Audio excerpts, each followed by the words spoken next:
একদিন আমার মায়ার নবী এক গ্রাম্য ব্যক্তির পাশ দিয়ে যখন যায়, যাওয়ার পথে আমার মায়ার নবী তাকায়া দেখে ওই এলাকার মধ্যে একটা গাছের মধ্যে হরিণী বাঁধা। গ্রাম্য ব্যক্তির বাড়ির পাশ দিয়ে নবী যায়, গাছের মধ্যে হরিণী বাঁধা আছে। নবীরে দেখে হরিণী কয়, আসসালাতু ওয়াসসালামু আলাইকা ইয়া রাসূলুল্লাহ। নবী, আপনার কারণে আল্লাহ পাক আমারে বানাইছে, এই জায়গার মধ্যে আমি আছি, আমারে বাইদা রাখছে আমার মালিক। হরিণী আর্তনাদ করতে লাগলেন, আমার নবীর সামনে আইসা চোখের পানি ফেলায় কান্না করতে লাগলো। আমার মায়ার নবী কয়, ও হরিণী, তুমি চোখের পানি ফেলায় কেন কান্না করো? লাভ নাই রে, কারণ তোমারে তো স্বীকার করে মালিক নিয়ে আইছে, এখন তো তুমি মালিকের অধীনে আসো, তুমি মালিকের অধীনেই আসো, মালিক তোমারে স্বীকার করে নিয়ে চলে আইছে। এটা বলার পরে হরিণী সঙ্গে সঙ্গে সঙ্গে আবার মায়ার নবীরে জানায়া দেয়, নবী গো, যদি আপনি পারমিশন দেন, যদি আমার সাইরা দেন, আমি জঙ্গলের মধ্যে চলে যাব। আমার 2টা বাচ্চা আছে, এই 2টা বাচ্চারে দুগ্ধপান করাইয়া আমি আবার আমার জায়গার মধ্যে ফিরে আসব। তবে আপনার কোনো ক্ষতি হবে না, আপনাকে কেউ গালি দিতে পারবে না, চিল্লায় পড়বেন কি সুবহানাল্লাহ। তিনি দৌড়ে যায় ছোট্ট 2টা বাচ্চার দরবারে যায়, বলে, এই ছোট্ট বাচ্চারা, তোমাদের মা তো শিকারী, তোমাদের দুধ খাওয়ানোর মতো ক্ষমতা তোমাদের মায়ের ছিল না, আমার কোনো ক্ষমতা নেই, আমার কোনো অ্যাবিলিটি নেই, আমি আসতে পারতাম না, কারণ শিকারীর হাতে তো আমি বন্দী হয়ে গিয়েছিলাম রে। আমার বাচ্চারা, কার কল্যাণে আইছি? নবীর কল্যাণে আইছি, মদিনার নবীর কল্যাণে, নবীরে দাঁড় করে দিয়ে আইছি।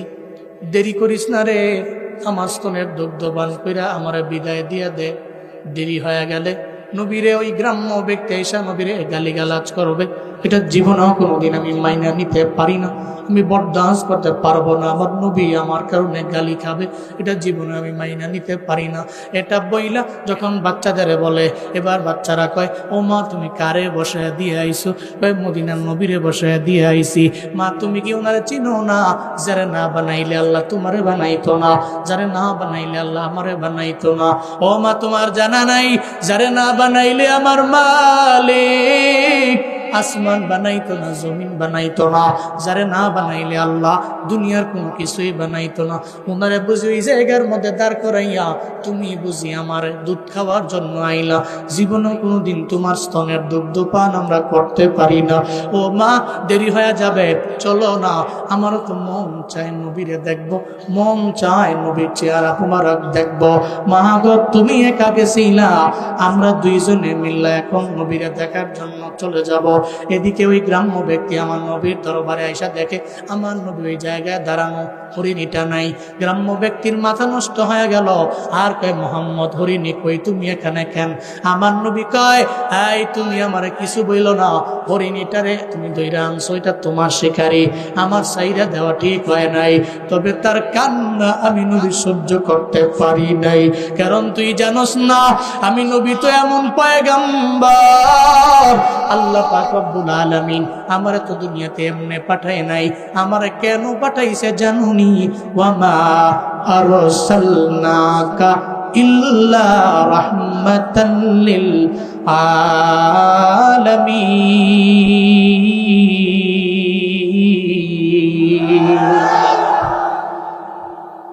আমি কেন আইছি দুনিয়াতে? আমি কেন আইছি জানো না?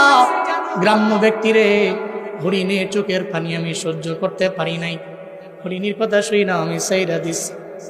আমি জানি রে, হরিণী আমার কথা জীবনেও কোনোদিন অমান্য করবে না, বড্ড ভালোবাসে আমারে হরিণী। দাঁড়ায় থাক, একটু পরে হরিণী তোর দরবারে চলে আসবে। এ কথা বইলা আমার নবী দাঁড়ায় রইল। গ্রাম্য ব্যক্তি কয়, মাথা মুথা ঠিক আছে নাকি? সাইরা দিস হরিণী, হরিণী কি আর জীবনেও কোনোদিন নাচবে নাকি? তারা তো সুযোগ পেয়ে গেলে দৌড় দেওয়া চলে গেছে বিশাল জঙ্গলের মধ্যে, জীবনেও কোনোদিন নাচবে না। ওদিকে হরিণী আর হরিণীর 2টা বাচ্চা যখন দৌড়ায় আসতে লাগলো জঙ্গল থেকে, আবার নবী কয়, গ্রাম্য ব্যক্তিরে তাকায়া দেখ, একটা হরিণী ছাড়ছিলাম, সঙ্গে আরো 2টা তুই মনে বোনাস পাইবি। দেখ, একটা হরিণী আসে না, আরো 2টা বাচ্চা সঙ্গে করে লয়া দৌড়ে আমি নবীর সাথে সাক্ষাৎ করার জন্য আসতেছে। যখন ছোট্ট দুইটা বাচ্চা সহ হরিণী সহ আমার নবীর সামনে এসে দাঁড়ায় গেল। এবার গ্রাম্য ব্যক্তিরা আমার নবী কয়, দেখো না তোমার জন্য 3টা উপহার আমি দিয়ে দিলাম। হরিণী এসে কয়, নবী আমার বেয়াদবি মাফ করবেন, আমি আমার ছোট্ট দুইটা বাচ্চারেও নিয়ে আইছি। আমার ছোট্ট বাচ্চাটা আমার স্তনের মধ্যে মুখ লাগায় না। আমি যখন বললাম আপনারে আমি এই জায়গার মধ্যে দাঁড় করাইয়া আমি চলে আসলাম, এটা মানতে রাজি না, দুধ খাইতে রাজি না। তারা আমারে বলে, যেই নবীরে দাঁড় করে আইলা ওই মা তোমার নসিব কত ভালো, ওই নবীর চেহারা মুবারক তুমি দেখতে পাইলা। আমরা বাচ্চা হয়ে আমার নবীরে কেন দেখতে পারবো না? যাও না আমাদের নিয়া নবীর দরবারে চলো না, আমরা আমার নবীরে দেখব, নবীরে দেখা আমাদের জীবনটারে ধন্য বানাইব। এই জন্য নবী ওদের দুগ্ধপান না করাইয়া আপনার সাথে দেখা করার জন্য, মোলাকাতের জন্য এদের নিয়ে আইলাম। আমার নবী কয়, মাশাআল্লাহ, তোমাকে আমি বিদায় দিলাম, তুমি আবার আইলা।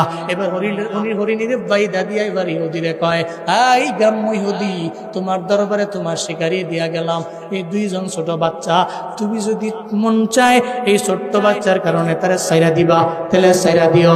ইহুদি কয়, যেই নবী সত্য নবী, যেই নবীরে এতদিন পর্যন্ত মিথ্যা মনে করলাম, আমি তো গ্রাম্য, আমি বুঝি নাই, ওই নবীরে আমি চিনি নাই, এতদিন পর্যন্ত এত পরিমাণে গালি দিলাম, আজ থেকে আমি নিয়োগ করে ফেললাম ওই নবীরে আর গালি দিতে পারবো না। যার কথা হরিণীও বুঝে, হরিণীরে সাইরা দেওয়ার পরে আবার হরিণী চলে আইছে, আবার হরিণীর 2টা বাচ্চা সহ আমার কাছে চলে আসতে, আমি কোনোভাবেই হরিণীকে আর রাখতে পারি না। যেই হরিণী নবীরে চিনল, আমি মানুষে আমার নবীরে চিনতে পারলাম না। হরিণী রে, আমি তোরে সাইরা দিলাম, যা যা তোর 2টা বাচ্চা নিয়ে যা, জঙ্গলের মধ্যে চলে যা, তুই নবীরে চিনলি, আমি নবীরে চিনলাম না, তাহলে আমার মতো বদনসিবী পৃথিবীর মধ্যে কেউ নাই। নবী গো আমারে পড়ায় দেন, লা ইলাহা ইল্লাল্লাহু মুহাম্মাদুর রাসূলুল্লাহ। এই পৃথিবীতে সবচেয়ে নির্যাতিতা নারী, স্বামী থেকে মায়াহীন, মায়া মাহরুম, মায়া থেকে দূরে এই পৃথিবীতে একজন নারী, বিবি আসিয়া আলাইহিস সালাতু ওয়াস সালাম। গর্তের মধ্যে বিবি আসিয়া আলাইহিস সালামের ফালাইলো, গর্তের মধ্যে ফালাইলো। ফেরাউন দাঁড়ানো, সব কর্মচারী হাতের মধ্যে পাথর আছে, ডানে বামে সামনে পেছনে সব জায়গায় দাঁড়ানো। এবার আসিয়ার দরবারে ফেরাউন যায় কয়, আসিয়া রে, তুমি কালেমা ছেড়ে দাও, ইমান ছেড়ে দাও, ইসলাম ছেড়ে দাও, আল্লাহ ছেড়ে দাও, আল্লাহ ভুলে যাও। এই কথা বলতে দেরি সঙ্গে সঙ্গে আসিয়া কয়, ফেরাউন রে, আপনার জীবনও কোনোদিন আমি আল্লাহ মানতে পারি না, আল্লাহরে আমি ভুলতে পারি না। স্বামী হিসাবে যতটুকু করা আপনারে আমি করতে পারবো, সম্মান জানানো জানাতে পারবো, শ্রদ্ধা জানানো জানাতে পারবো, আপনাকে যতটুকু যা করা লাগে হক হিসাবে আমি করতে পারবো, কিন্তু আল্লাহরে একবার মানলাম, ওই আল্লাহরে যেহেতু একবার মানলাম, জীবনেও কোনোদিন আমি আপনারে আল্লাহ মানতে পারি না। আপনি আমার খোদা না, আপনি আমার রব না, কারণ আমার কে বানাইছে?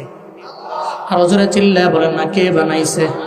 ফেরাউন যদি আমারে মানলি না, ঘরের বউ যদি আমারে না মানে, তাহলে ডান বামের লোকেরা কেউ তো আমারে মানবে না।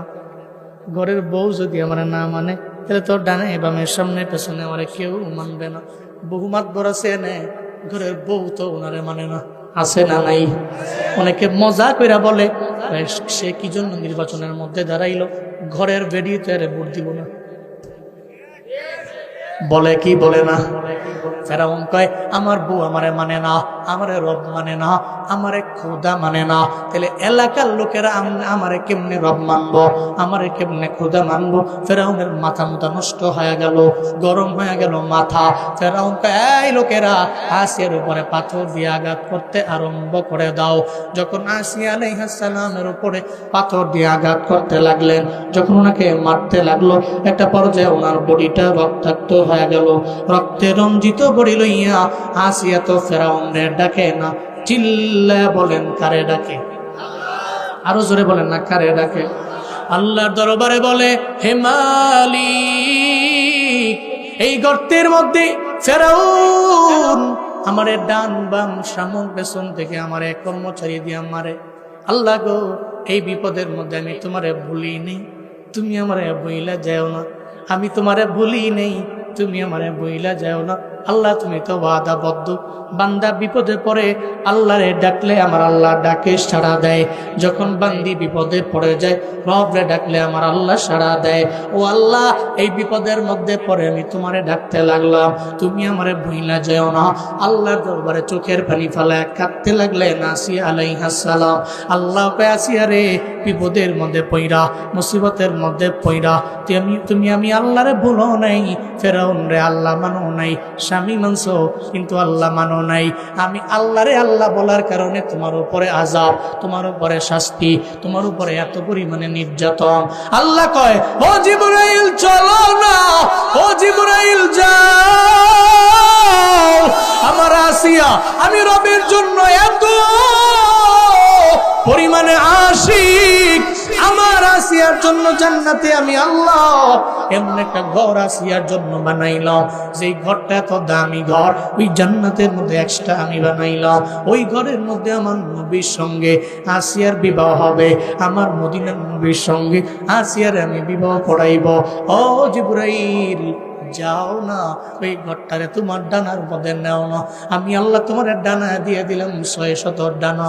ওই ডানার তো পাওয়ার আছে, ওই ডানার তো ক্ষমতা আছে, এমন পাওয়ার রে বাবা। জিবরাইলের একটা ডানা আসমান জমিন যত আছে সব একটা ডানার মধ্যে নিতে পারবে, ডানার মধ্যে লইয়া আমি উপর থেকে জোরে মারতে পারবে, আসমান জমিনটা ভেঙে চুরমার হয়ে যাবে। এমন ডানা আছে 600 ডানা। এই 600 ডানা দিয়া একটা ডানার মধ্যে জান্নাতের লও, যে ঘর আমি আসিয়ার জন্য বানাইলাম। যা জিবরাইল, যখন জান্নাতের এই ঘরটা ডানার মধ্যে নিও। জিবরাইল আসিয়া আলাইহিস সালামের সামনে সে ধরল। আসিয়া আলাইহিস সালাম গর্তের মধ্যে চোখের পানি ফেলে কান্দে, আর ডাকে আমার আল্লাহ, ডাকে আমার আল্লাহ, ডাকে আমার আল্লাহ। জিবরাইল যখন সামনে এসে ধরল, আসিয়া কয় কে তুমি? কয় আমি জিবরাইল। কে পাঠাইছে? কয় আল্লাহ পাঠাইছে। ডানায় কিরে? ডানাই তো আপনার জান্নাত। সুবহানাল্লাহ, জোরে পড়ে না। ডানায় কিরে জিবরাইল? কয় ডানাই তো আপনার জান্নাত, আপনার জান্নাতি ঘর ডানার মধ্যে আমি নিলাম। ও আসিয়া, আল্লাহরে রাজি করার লেগা নেচ পরিমাণে রক্ত ঝরাইলা, তোমার বডি রক্ত আমার আল্লাহ সহ্য করতে পারে না, আমার আল্লাহ বরদাস্ত করতে পারে নাই। জান্নাতে তোমার জন্য আমার আল্লাহ এমন একটা ঘর বানাইছে, ওই ঘরটারে আমার আল্লাহ চায়। যে আসিয়া দুনিয়াতে এত কষ্ট পাইল, আমি আল্লাহ চাই না কিয়ামতে আখিরাতে আমি আল্লাহ তারে ঘর দেখাবো, আমি আল্লাহ চাই না দুনিয়াতেই তো জান্নাতি ঘরটারে দেখাবার চাই। আমার ডানার মধ্যে লইয়া আমি তোমার সামনে এনে ধরলাম। আসিয়া দেখো না, তুমি মরার পরে এই জান্নাতের মধ্যে হবে তোমার বসবাস, আবার এই জান্নাতের মধ্যে তোমার বিয়ে হবে। তুমি দুনিয়াতে স্বামীর কোনো মায়া পাও নাই, আদর পাও নাই, কোনো যত্ন পাও নাই, অসুবিধা নাই। জান্নাতের মধ্যে আল্লাহ পাক রব্বুল আলামিন মদিনার নবীর সঙ্গে তোমার বিয়ে পড়াবে। আবার ওই বিয়েটা যে পড়াইবে কোনো ফেরেশতারা না, কোনো নবীরা না, কোনো হুরগেলমানেরা না, কোনো ফেরেশতারা না, ওই বিয়ে পড়াবে স্বয়ং আমার আল্লাহ। অসুবিধা নাই, অসুবিধা নাই। তুমি চিন্তা করো কেন? মরণ বরণের পরে এই জান্নাতি ঘরটা তোমার জন্য। আর এই জান্নাতি ঘরের মধ্যে হাসরের ময়দানে যখন সবাই জান্নাতে যাবে, ওই জান্নাতে বিবাহ আল্লাহ পাক রব্বুল আলামিন তোমার সঙ্গে একজন বিয়ে পড়াবে। আর বিয়েটা পড়াবে সাধারণ কোনো নবীর সঙ্গে নয়, যিনি নবিয়ুল আম্বিয়া, যিনি নবিয়ুর রাসূল। সুবহানাল্লাহ পড়বেন না? যিনি সাইয়্যিদুর রাসূল, যিনি আকায়ে নামদার, মদিনা কা তাজদার, ওনার সাথে জান্নাতের মধ্যে তোমার বিয়ে হবে। আর ওই বিয়েটা অন্য কেউ পড়াবে না, ওই বিয়ে কে পড়াবে? আরো জোরে বলো না, কে পড়াবে? আসিয়া আলাইহিস সালাম সঙ্গে সঙ্গে মুস্কি হাসি দিলেন। একদিক দিয়ে রক্ত ঝরে আর একদিক দিয়ে হাসে, কারণ জানে বীরেরা মরে না, মইরা গেলে বাইচা যায়। বীরেরা মরে না, মইরা গেলে বাইচা যায়। সুবহানাল্লাহ পড়বেন না? এই জন্য এরা মরারে কোনো সময় ডরায় না। ওসমান হাদিদের মাথা বরাবর বুলেট মারা যায়, গুলি মারা যায়, এদেরকে দুনিয়া থেকে নিশ্চিহ্ন করে দেওয়া যায়, কিন্তু এদেরকে তো মরণের ডর দেখায় লাভ নাই। যে মায়ের কাছে বলছে, মা রাজনীতির মাঠে নামছি, ময়দানে নামছি, ইনকিলাব মঞ্চের মুখপাত্র হয়েছি। এই জমিনের মধ্যে খেলাফত ইসলাম কায়েম করেই ছাড়বো। এরপরে রাজনীতি করে রোডে মরবো, রাস্তায় মরবো, গুলি খেয়ে মরবো, মরণ রে আমরা ডরাই না। আল্লাহু আকবার। আমরা তো ডরাই না মরণ রে। মা বিদায় দাও, মার কাছ থেকে যে বিদায় নিয়ে রাস্তায় নেই মা গুলি খায়, এরা জীবনেও কোনোদিন মরণে ডরায় না। এদেরকে বুলেট দিয়া, বোমা দিয়া দমায় রাখা যায় না। এদেরকে বুলেট দিয়ে, বোমা দিয়ে আঘাত করে, ভয় দেখিয়ে, লোভ দেখিয়ে দমিয়ে রাখা যায় না, দমিয়ে রাখা যায়। এরা মরণ বরণ করে, আর নিজের মরণ মৃত্যুবরণটাকে নিজের কাছে উত্তম মনে করে, শ্রেয় মনে করে, দামি মনে করে। আল্লাহু আকবার।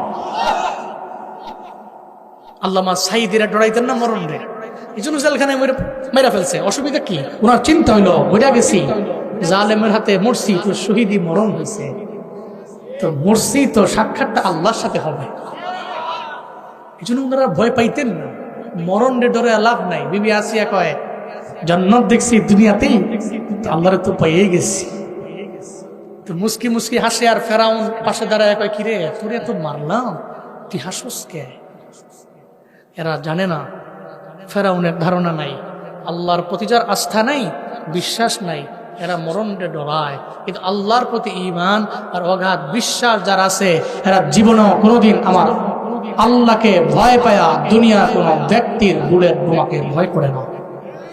এরা তখন চিন্তা করে মরণ বরণ করতে দেরি, সাক্ষাৎ হবে কার সঙ্গে? আচ্ছা, মুমিনের মরণটা কেমন জানেন? আপনি চিন্তা করতে পারবেন না মুমিনের মরণটা কেমন। এই যে আমি তো নদী পার হইলাম না, এই যে নদী, এই নদীর ওপার, ধরেন নদীর এপার আপনি, নদীর এপারে মুমিন, নদী, নদীর ওপারে হচ্ছে আল্লাহ। ভালো পড়বেন না। মুমিনের মরণটা দেখেন কেমন। এই নদী হচ্ছে মুমিনের মরণ। এই নদীটা পার হওয়ার জন্য একটা ঝুলন্ত আছে না, ঝুলন্ত, এটা কি বলে আপনারা কি বলেন? সাঁকো, সাঁকো, মোটা সাঁকো। আমরা আমাদের এলাকায় বলা হয় হাক্কা, হাক্কা। হাক্কা হয় 2-3টা বাঁশ দিয়া, এনে তো মোটামুটি মোটা আছে, অসুবিধা নাই। আমি দৌড়িয়ে বসছি, খাবার দিয়ে একটু মাঝখান দিয়ে একটু লাড়া মারছে, পরে ডরাই গেছি। আবার খাইছে, রাত দৌড় দেওয়া যাবো না, আজকে যাও লাগবো। পরে আমার ভাই কয়, কি হুজুর আমার হাতটা ধরেন। পরে হাত মাত ধরে কোন রকম আইসি, আমি ছাড়ছে রে। আমি তো মনে করছি শক্ত, অন্দি, নরম, লড়ে চড়ে, পুজো গেলে তো শেষ যান, মুশকিল। এই যে নদী, নদীর এপারে মুমিন আর ওপারে আল্লাহ, আর এই নদী হচ্ছে মরণ। সে সাতরায়া সাঁকু পার হইয়া এই মরণ বরণ করতে দেরি, ওপার গেলে আল্লাহর মুলাকাত পেয়ে যাবে। তাহলে মুমিনের আর এই মরণের ভয় কিসের? এই মরণে মুমিনের ভয় কিসের? এই জন্য মুমিনরা মৃত্যুকে, মরণকে ভয় করে না। এরা জানে ওপারে আমার আল্লাহ আছে, ওপারে আল্লাহ আছে। নবীজি ইন্তেকালের আগে শুয়ে আছে, উঠতে পারেন না। আম্মা জান আয়েশাকে বলেন, আয়েশা আমার হাতে আবার মিসওয়াকটা দাও। আমার মিসওয়াকটা নিয়ে আমি একটু মিসওয়াক করবো। আম্মা জান আয়েশা মিসওয়াকটা দিলেন। আমার মায়ের নবী মিসওয়াকটা নিয়ে মিসওয়াক করলেন। নবীজি শুয়ে বললেন, একটু পরে বললেন, আয়েশা রে, আমার সাহাবী আবু বকর রে আমার সামনে ডাকো না। হযরতে আবু বকর আমার মায়ার নবীর সামনে আসলো। হযরতে আবু বকর আমার মায়ার নবীর সামনে আসার পরে নবীর দিকে তাকায় দেখে নবীর কপাল মোবারক ঘাইমা গেছে।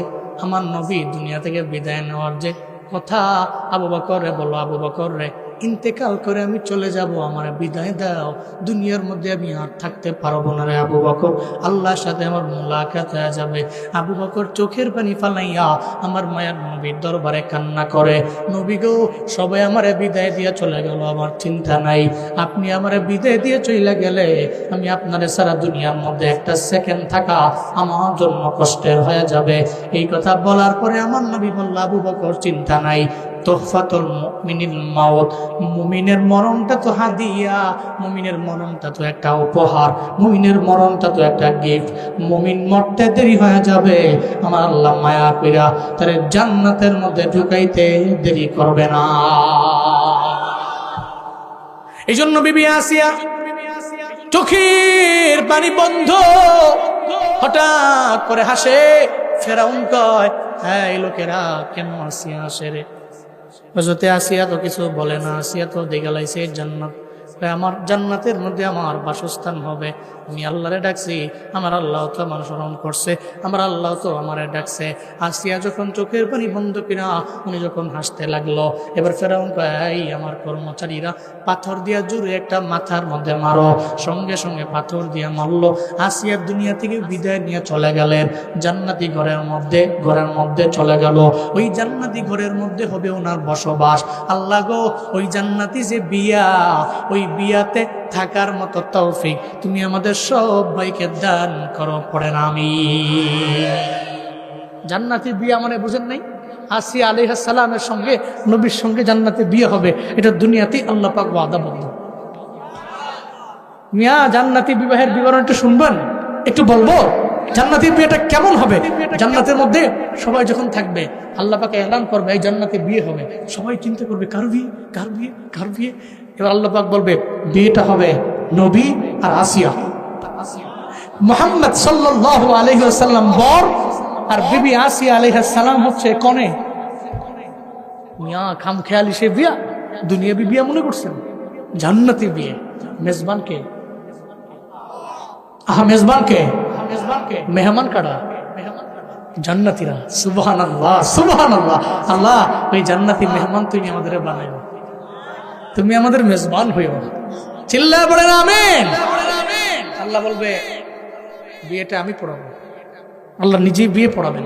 বিয়ে পড়িয়ে এবার নবীজি বলবে আমার বরযাত্রী কারা? দুনিয়াতে বরযাত্রী আছে না? বরের সঙ্গে যায় না?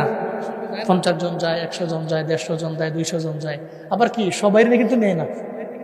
এই বাড়ির মধ্যে যার মাথা মোটামুটি বড় আছে, হ্যাঁ, টাকা টুকা ভালো আছে। আবার তো আমাদের দেশের বিয়ে তো অন্যরকম। আমাদের দেশের বিয়ে হইলো যার টিহা আছে এর দাওয়াত আছে, যার টিহা নাই তার দাওয়াত নাই। কথা কোন ঠিক কিনা বলেন? ঠিক কিনা? এটা তো নিয়ম, এটা আমাদের চলে এমন নিয়ম। হ্যাঁ ধনী মানুষ, এটা দাওয়াত দেও, তেলা মাথায় তাহলে তেল মারো। হ্যাঁ ধনী চিন্তা করে, হ্যাঁ দাওয়াত দিলে মোটামুটি একটা মোটা অঙ্কের টাকা দিয়া যাইব। আহ কি বিয়ার এক রুসুম হইছে। এই জন্য মানুষ অনেকে ডরে বিয়ার দাওয়াতে যায় না। অনেকে চিন্তা করে বিয়ার দাওয়াতে যাওয়ার চাইতে 2000 টাকা দেওয়ার চাইতে আমি 2000 টাকা দিয়ে আমার পরিবার লইয়া মুরগি আর গরু কিনা সমানে খামো 3 বেলা, হ্যাঁ নাকি 1 বেলা খাওয়ার দরকার কি? ঠিক কিনা বলেন? অনেকে চিন্তা করে বিয়া দিয়ে যায় না। এটা কি বিয়া না ডাকাতি? এটাই বুঝি না। স্পষ্ট শরীয়তে জায়েজ নাই। আপনি একজনকে দাওয়াত দিয়েছেন, আপনি দাওয়াত দিয়ে আইনা তারা খাওয়াইছেন, হ্যাঁ কিন্তু আপনার বাড়িতে আসে নাই, তার পেটও ক্ষুধা নাই, তারা তো চাহিদাও নেই, চিন্তা হইলো ঘরে খামো। আপনি কে দাওয়াত দিচ্ছেন, এই যাইও তো আমার পোলার বিয়ে দাওয়াত, হে আইসে। আপনার বাড়িতে আসার পরে আপনি আর ইচ্ছা মতো খাওয়াইছেন, পেট বিরাট। খাওয়ানোর পরে যাওয়ার পথে রাস্তার একেবারে ওই যে বাড়ির যে মেন গেটটার সামনে একজন দিয়ে বসে রাখছেন টেবিল দিয়ে, চেয়ারের মধ্যে বেটা বসে রয়েছে আর সামনে টেবিল, আবার তার টিহাও দেওয়া যায় ও ফান সুবারিও দেওয়া যায়। তো বেচারা তো মনে মনে চিন্তা করতেছে কেমনে জায়গা যাক, পকেটে হাত দিয়া পরে বেটা মনে মনে কান্দে, আবার টেহারা দিয়ে চায়, আহারে 2000 টাকা দিয়া যেতেছে।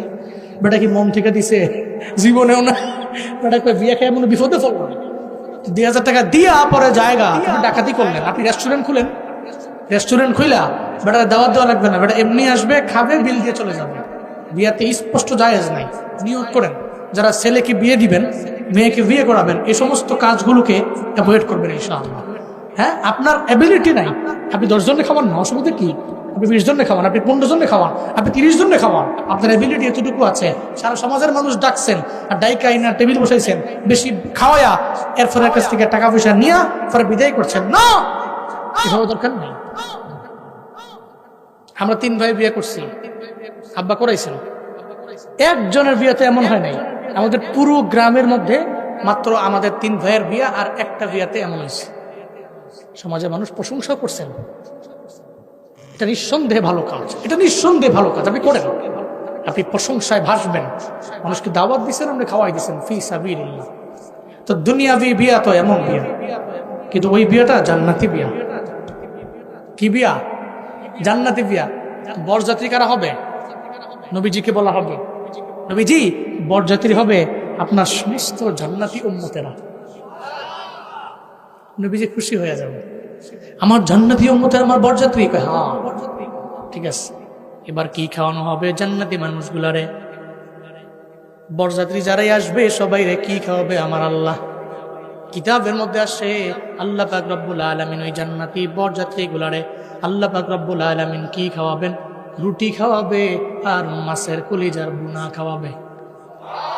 জোরে পড়েন সুবহানাল্লাহ, আরো জোরে আলহামদুলিল্লাহ, আরো জোরে চিল্লে আল্লাহু আকবার, আরো জোরে আল্লাহু আকবার। আল্লাহ পাক বলে আমার বান্দাগুলোরে প্রথমত খাওয়ানো হবে রুটি আর মাছের কলিজার বুনা। মাছের কলিজার বুনা, তবে বিভিন্ন আইটেমের মাছের কলিজার বুনা, এমন না একটা মাছের কলিজার বুনা সব জান্নাতি মানুষগুলোরে খাওয়াবে আমার আল্লাহ। ওই মাছটা কোত্থেকে আনবে? ওই মাছটা তো এমন না যে মাছটা বগুড়ার বাজারের মধ্যে আছে, চান্দাই কোনায় আছে, রায়গঞ্জে আছে, এমনটা না রে বাবা। এই মাছটা কত বড়! একটা মাছের কলিজার বোনা দিয়ে আল্লাহ পাক রব্বুল আলামিন সব জান্নাতি মানুষগুলোরে আপ্যায়ন করবে, আবার পেটে বইরা আমার আল্লাহ খাওয়াবে। আল্লাহ পাক রব্বুল আলামিন এই যে জমিনটা বানাইলেন আমার আল্লাহ, এই জমিনটা বানানোর আগে আল্লাহ পাক প্রথমত একটা বড় মাছ বানাইলেন। জোরে বলেন, কি বানাইলেন? জমিন বানানোর আগে আল্লাহ পাক মাছ বানাইলেন, আর এই মাছের উপরে আল্লাহ পাক রব্বুল আলামিন বড় একটা বাটি বসালেন। মাছের উপরে বাটি বসালেন, ওই বাটির উপরে আল্লাহ পাক রব্বুল আলামিন একটা রুমাল দিয়া দিলেন। প্রথমে মাছ, এরপরে বাটি, এরপরে রুমাল, এরপরে আল্লাহ পাক পুরা জমিনটারে ওই রুমালের উপরে আল্লাহ বসাইছে। তাহলে চিল্লায় বলেন না, মাছটা বড় না ছোট? এটা মনে হয় বগুড়ার বাজারে আছে, আছে নাকি? রায়গঞ্জের বড় বাজারে আছে, আছে? এত বড় মাছ নাই দুনিয়াতে, নাই জমিনের নিচে ওই মাছ আছে। এত বড় মাছ আল্লাহ পাক ওই মাছটা আমার আল্লাহ বানাইলো। মাছের উপরে আল্লাহ পাক বাটি দিয়া দিল, বাটির উপরে আল্লাহ পাক রুমাল দিয়া দিল, আবার রুমালের উপরে আল্লাহ পাক রব্বুল আলামিন পুরো জমিনটারে আল্লাহ পাক বসাইল। আল্লাহ পাক বলবেন, হাই হু গালমেনারা, এবার আর দেরি নাই, এই মাছটারে এখনই তোমাদের জবে করার পালা। মাছটারে জবে করে নেও। মাছটারে জবে কইরা এর ভিতর থেকে যে কলিজা আছে এটাকে জান্নাতি আমার বরযাত্রী জান্নাতি বান্দাদের জন্য বোনা করো। ওই মাছটাকে বোনা কইরা এদের সামনে দেওয়া হবে। এবার রুটি বানানোর পালা। মুফাসসিরিনে কেরাম বলেন, জান্নাতের মধ্যে যে রুটি, এই রুটি কেমনে বানাবে জানোনি? এই রুটি বানানো হবে মাটি দিয়া। চিল্লা বলেন না, কি দিয়া? রায়গঞ্জের মানুষের মনের মধ্যে প্রশ্ন জাগতে পারে, তাহলে জান্নাতে গিয়ে লাভটা কি? দেশ হইতে বলা আটা রুটি খামু, মাটি দিয়ে রুটি বানাইবো, এটা হইল? মনের মধ্যে প্রশ্ন জাগতে পারে, মাটি দিয়ে রুটি, এটা কিন্তু রুটি কেমন লাগবে? এটা মাটি মাটি এরতে বলা। আমার গ্রামই বলা, বাজার থেকে যা লইয়ামু, বিষ্ণুপুর থেকে কিনলাম, ময়দা টয়দা কিনা লইয়ামু, আটা কিনা লইয়ামু, আইনা সুন্দর করে মধ্যে টুইটা খামির বানায়া তো রুটি খেয়ে এলাম, এটাই বলা না। এই রুটি সাধারণ রুটি না মিয়া। এই রুটি কেমন রুটি জানেন? আচ্ছা শুনেন, এই যে আপনাদের এলাকায় যে মাটি, আপনার বাড়ির পাশে, বাড়ির আঙ্গিনায় আপনি মাটির মধ্যে আম গাছ লাগাইছেন। কি গাছ? যেটা বলেন না, কি গাছ? আম গাছ লাগাইছেন। আমের চারা লাগাইছেন, আমের গাছ বড় হয়েছে। ওই আম গাছ থেকে কি আইছে? আঙ্গুর। কি আইছে? আম আইছে। মাশাআল্লাহ, থাইকেন আপনারা, ঘুমাই যায় না? আসেনি নাকি? অনেকে তো চলে গেছে গা, ওটা হলো হুজুগে। হুজুগে পাগলা, হুজুগে এরা খালি দৌড় রুফে গেছে গা। ওই যে কত কইছেন না, ওয়াজ করেন, ওয়াজ। হ্যাঁ ওয়াজ আমরা শিহা, ওয়াজ। হ্যাঁ ওইটা ওয়াজ না, এটা মনে যে কি কইতেছি আমি, আল্লাহ জানে। আল্লাহ কবুল করেন, সকলে পড়েন আমিন। যারা আছেন সবাই দোয়া দিয়ে যাবো ইনশাআল্লাহ। ইনশাআল্লাহ বলেন, আল্লাহ কবুল করেন, পড়েন আমিন। মাটি থেকে আমের চারা হইল। একটু দূরে আবার আপনি লাগাইলেন কাঁঠালের চারা, হয়ে গেল কাঁঠাল গাছ, ওখান থেকে হয়ে গেল অনেকগুলা কাঁঠাল। আবার একটু দূরে লাগাইলেন লিচুর চারা, হয়ে গেল লিচুর গাছ, লিচুর গাছ থেকে হয়ে গেল লিচুরে বাপ। আর একটু দূরে লাগাইলেন আপনি আমরুজের চারা, হয়ে গেল আমরুজের গাছ, ওখান থেকে ধরলো আমরুজ। এক জায়গায় আম, আর এক জায়গায় কাঁঠাল, আর এক জায়গায় লিচু, আর এক জায়গায় আমরুজ, আপনার বাড়ির মাটি থেকেই তো সব কিছু হয়ে গেল। এই মাটি থেকে আমের চারা, এই মাটি থেকে কাঁঠালের চারা, এই মাটি থেকেই তো আমরুজের চারা, এই মাটি থেকেই তো লিচুর চারা, সব হয়ে গেল এই মাটির মধ্যে। তাহলে যেই মাটি থেকে হয় এত কিছু, আবার আমের স্বাদের সাথে কাঁঠালের স্বাদের মিল নাই, কাঁঠালের স্বাদের সাথে লিচুর স্বাদের মিল নাই, লিচুর স্বাদের সাথে আমরুজের স্বাদের মিল নাই। এই সব কিছুর বানানেওয়ালা একজন আছে, চিন্না বলেন তার নাম। আচ্ছা মানুষ বলো দেখি, রাত্র কেন কালো, সূর্য বলো কোথা হতে পাইল এত আলো, ফুলগুলো নানান রকম কেমন করে হয়, পাতাগুলো সবুজ বটে ফুলের মতন নয়, দুধ কেন এত সাদা, মরিচ কেন ঝাল, আমগুলো পাকলে বলো কেমনে হয় তালাল, পশু পাখি কয় না কথা, মানুষ কেন কয়, বলো বলো ওহে মানুষ এসব কেমন করে হয়। ভাবি সবই এসব মহান প্রভুর দান, নত শিরি সিজদা করো ওহে মুসলমান, ডিমগুলো একই রকম পার্থক্য নয় মোটে, তবে সাদা কালো বাচ্চাগুলো কেমন করে ফুটে, আমরা সবাই বাস করি পৃথিবীর অঙ্গে, হাতের লিখা মুখের চেহারা মিলে না কারো সঙ্গে, আর মিলে না কলমে সই বুড়ি আঙুলের টিপ, প্রমাণ হল